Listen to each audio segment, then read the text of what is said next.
Thank you, Mr. Chairman. Today's agenda contains 10 substantive bills. The majority employed a transparent and inclusive process with Democratic input and collaboration, but alas, on only a few of the 10. After close analysis of each bill, I plan to support 4 of them because they genuinely advance the transparency, efficiency, and accountability that the American people deserve from our government. But the remaining 6 are clear attempts to undermine the effectiveness of government, the will of Congress, and the will and the interests of the American people. They're part of a long, dismal process that began when Steve Bannon said he wanted to destroy the administrative state.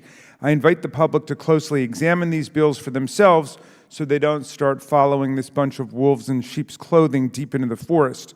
Mr. Chairman, I'd like to take this opportunity to remind you that following the catastrophic train derailment in East Palestine, Ohio, committee Democrats sent a letter to Norfolk Southern requesting critical information about the company's safety measures and practices. However, over the last 4 months, Norfolk Southern has only produced a small set of already mostly public documents to our committee. Bottom line is that Norfolk Southern has failed to provide nearly all of the information and documents we've requested, obstructing our investigation into an accident that has had devastating consequences for the people of that community.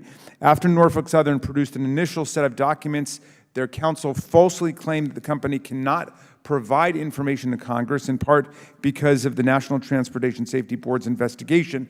In fact, NTSB told our staff that nothing in its regulations prevents Norfolk Southern from responding to our requests. I know that you will agree with me that agency regulations cannot bar the provision of documents to Congress, even if they tried to. As you well know, Mr. Chairman, our committee often conducts independent investigations even when other investigations are ongoing, and that there's no real conflict here. Since the East Palestine derailment, Norfolk Southern trains have derailed several more times, including less than a week ago on July 6th near Elliston, Virginia.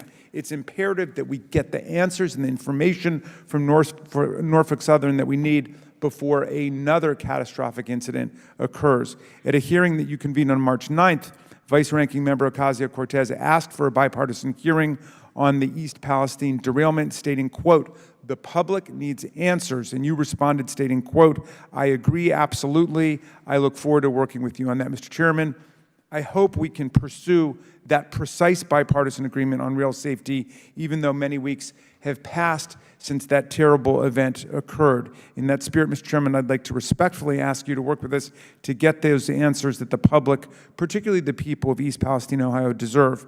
Will you schedule a public hearing with Norfolk Southern in the month of September? We'll certainly look at that. I was told that the Energy and Commerce Committee was going to be doing hearings on that. In fact, I was even told they were going to have a field hearing in East Palestine, and I don't know what the status of that is or not, but I'll certainly find out, and that's something that that I think we're interested in, that we can maybe work together on. Great. And if they're doing it with Norfolk Southern and transportation officials too, I think that would be good. Maybe Buttigieg and Norfolk Southern. Terrific. People, right? Well, if they're doing it, we could join them. If not, would you agree to schedule one ourselves in September? We'll try to see what we can come up with on that. Okay. I think September 20th would be a great date for us to move on that. So thank you for your indulgence, Mr. Chairman, and I hope we can move forward on that in September.